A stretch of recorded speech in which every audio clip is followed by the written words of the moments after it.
Welcome back. మాజీ మంత్రి Vemula Prashanth Reddy BRS party ఆఫీసులో మీడియాతో మాట్లాడుతున్నారు. ఇప్పుడు అలా చూద్దాం. ఈ ఫార్ములా రేసులు, ఈ కార్ రేసులు రెండోసారి కూడా జరగాల అని చెప్పి పాలసీ డిసిషన్ తీసుకున్నారు. దాంట్లో ఏమాత్రం అనుమానం లేదు. కానీ దాని తర్వాత జరగవలసినటువంటి ఎగ్జిక్యూటివ్ పని ఏదైతే ఉంటుందో అదంతా కూడా చీఫ్ సెక్రటరీ గారు ఆఫీసర్లు చూసుకోవాల్సిన పని అని చెప్పి ఆయన మొదల నుంచి చెప్తూనే ఉన్నాడు. 46 కోట్లు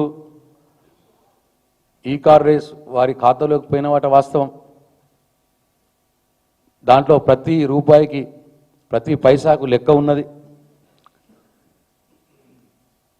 దాంట్లో ఒక్క రూపాయి కూడా ఎక్కడ అవినీతి జరగలేదు. ఇవన్నీ కూడా కేటీఆర్ గారు చెప్తూనే ఉన్నారు. అయితే దీనివల్ల చాలా విజయాలు సంక్రమించినాయి. ఈ ఫార్ములా రేస్ హైదరాబాద్లో ఒకసారి జరగడం మూలంగా 4 సార్లు జరగాల్సింది ఒక్కసారి జరిగింది. ఒక్కసారి జరిగిన దానికే హైదరాబాద్ పేరు ప్రపంచ పటంలో ఇవాళ నిలిచిపోయింది. ఇక్కడ ఉన్నటువంటి ఈ దేశంలో కావచ్చు, అంతర్జాతీయంలో కావచ్చు, అంతర్జాతీయ పరంగా ఈ మొబిలిటీ రంగంలో ఉన్నటువంటి వారు కావచ్చు, అంతర్జాతీయ కార్ రేసర్లు కావచ్చు, ఎందరో మంది వ్యాపారవేత్తలు, ఎందరో మంది సినీ ప్రముఖులు ఈ కార్ రేస్ని ఫస్ట్ టైం వచ్చినప్పుడే వచ్చి చాలా ప్రశంసించినారు. ఎంతోమంది సెలబ్రిటీస్. దీనివల్ల హైదరాబాద్ బ్రాండ్ ఇమేజ్ పెరిగింది. అట్లనే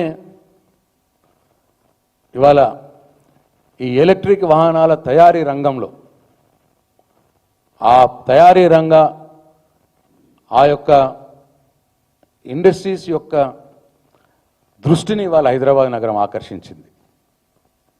దానివల్లే ఇవాళ ఎలన్ మస్క్ లాంటి వారు కూడా ఇవాళ ఇక్కడ వాళ్ళ కారణం ఉత్పత్తి చేసుకోవడానికి కూడా సిద్ధమవుతూ ఉన్నారు. ఇట్లా ఎలక్ట్రిక్ వాహన రంగం ఇక్కడ స్థిరపడి, హైదరాబాద్లో స్థిరపడి తెలంగాణలోని నిరుద్యోగ యువతకు ఉపాధి కలిగే విధంగా బ్రహ్మాండమైన ఫారిన్ ఎక్స్చేంజ్ రెవెన్యూ తీసుకువచ్చి తెలంగాణ రాష్ట్రాన్ని, తద్వారా భారతదేశ ఆర్థిక రంగానికి కూడా ఊతమిచ్చే విధంగా ఈ కార్ రేస్ ఉపయోగపడుతుందని ప్రబలంగా భావించి కేటీఆర్ గారు పాలసీ డిసిషన్ తీసుకున్నారు. రెండోసారి కూడా జరగాల అని చెప్పి. దీంట్లో ఒక్క రూపాయి కూడా వృధా కాలేదు, ఒక్క రూపాయి కూడా అవినీతి జరగలేదు. వృధా అయింది ఎందుకంటే రెండవసారి జరగవలసిన ఈ కార్ రేసింగ్ని ఈ రేవంత్ రెడ్డి రద్దు చేసినాడు. రద్దు చేయడం వల్ల ఇవాళ ప్రభుత్వం ఆ 46 కోట్ల రూపాయలు ఇవాళ నష్టపోవాల్సి వచ్చింది తెలంగాణ. కాబట్టి కేటీఆర్ గారు తీసుకున్నటువంటి నిర్ణయం వల్ల తెలంగాణ రాష్ట్ర బ్రాండ్ ఇమేజ్ పెరిగింది.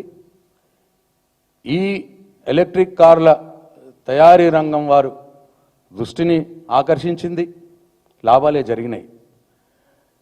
రేవంత్ రెడ్డి నిర్ణయం ఈ కార్ రేసింగ్ రద్దు చేయడం వల్ల తెలంగాణ రాష్ట్రానికి నష్టం జరిగింది తప్పిస్తే కేటీఆర్ గారు తీసుకున్న నిర్ణయం వల్ల కాదు అని చెప్పి నేను తెలంగాణ ప్రజలకు మనం చేస్తూ ఉన్నా.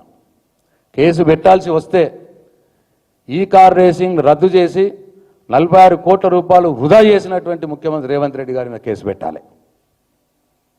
నేను ఇవాళ ఈడీని కోరుతా ఉన్నా, సెంట్రల్ ఏజెన్సీస్ని కూడా కోరుతా ఉన్నా, దీని మీద దృష్టి పెట్టండి, ఈ పాయింట్ మీద దృష్టి పెట్టండి.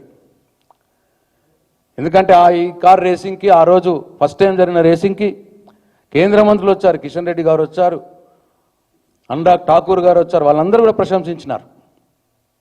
నష్టం జరిగింది అంటే రేవంత్ రెడ్డి వల్లనే నష్టం జరిగింది. ఆయన రద్దు చేయడం వల్ల నష్టం జరిగింది. హైదరాబాద్